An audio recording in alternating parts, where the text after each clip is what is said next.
of the mover of motion, the motion himself. I remember the last time when we were here to debate, he made mention of us, of certain members being hypocrites.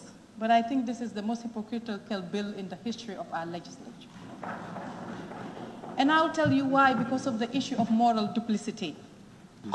Sorry, Honorable, in fact, if you recollect, I cautioned him, drew his attention, and he withdrew the word.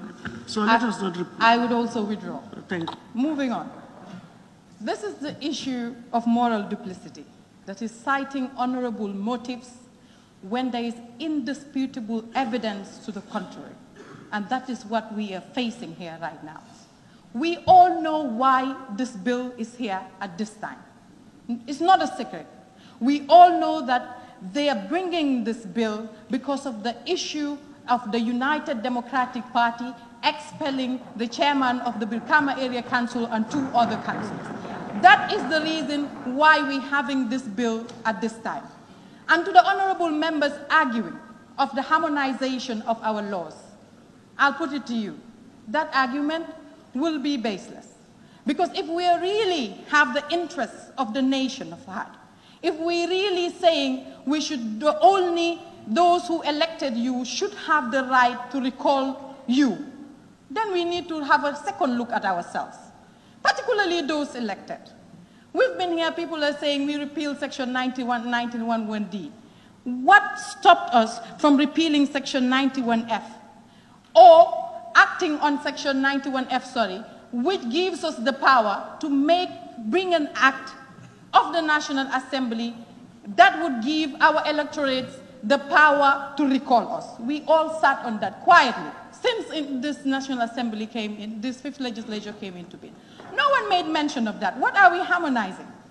We are still, but they are still open. The local government chairmen and councillors can be recalled by their electorates. But you sitting here talking about accountability. This reminds me of when I took my issue to court and the judge put the question to the minister and asked him, can elected members be recalled? And his reply was, no, that law is not being put into effect. And he had a laugh, because this is funny. Because we ourselves talking about being held accountable, talking about that our electorates should be the only ones that should have the right to recall us, are not even accountable to our own electorates. So what are we harmonizing? Who are we defending? Who are we trying to fool here? And this brings me to the issue of demeaning political parties.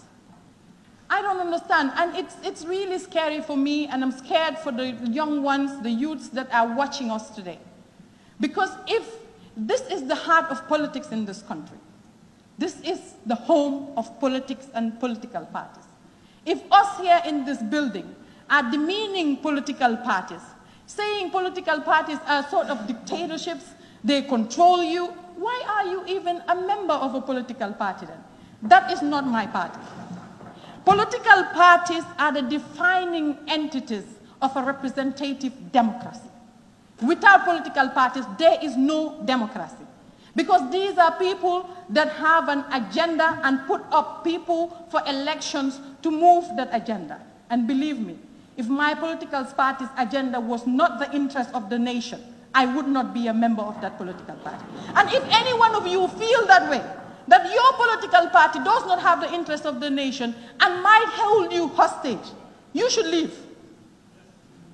That is the basis of it. Because what political party people are saying, this even in the objects of the bill, it is to free you from individual political interests or party leaders. If your political party has a party leader that can make a decision on behalf of the entire party, is that the political party you want to belong to? Then you have to leave. That is not my political party. In my political party, I am giving a voice. To the point that where I do not speak, my opinion is sought for.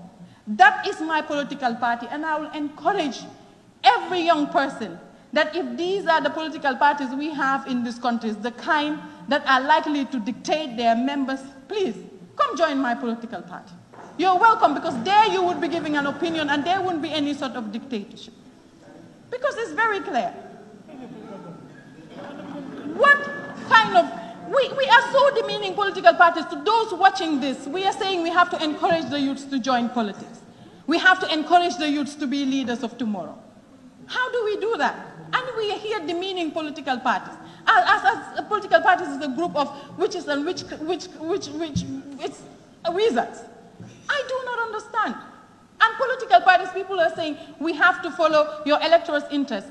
Are members of your political party not part of this electorate? Are they not? Are members of your political party not Gambians? Are people who took their time to register as members of political parties to put their effort, their livelihoods, everything in it for the interest of the country, are those people bad people? Who sacrifice their lives for the interest of the country, are those people bad people? How come political parties are suddenly bad that we should disassociate ourselves from political parties? Really, if you have a party really that does not have an agenda, there are some political parties we know that do not have an agenda. Or there are some political parties that are one-man show. Please, these are not all political parties. Do not generalize this. I do not belong to any of these political parties. My political party is structured and has an agenda, and they have every right. There is even more mature democratic. Honourable Speaker, observation, please. Can I observe? I'm not accepting observations unless you have a point of order, which is up to the Speaker to decide. He said observation. That's why I referred him to you, so you don't have to refer him back. Sorry, Honourable Member, can I please continue? I am not accepting another point of observation either. Honourable Member, unless you have a point of order, may I please continue?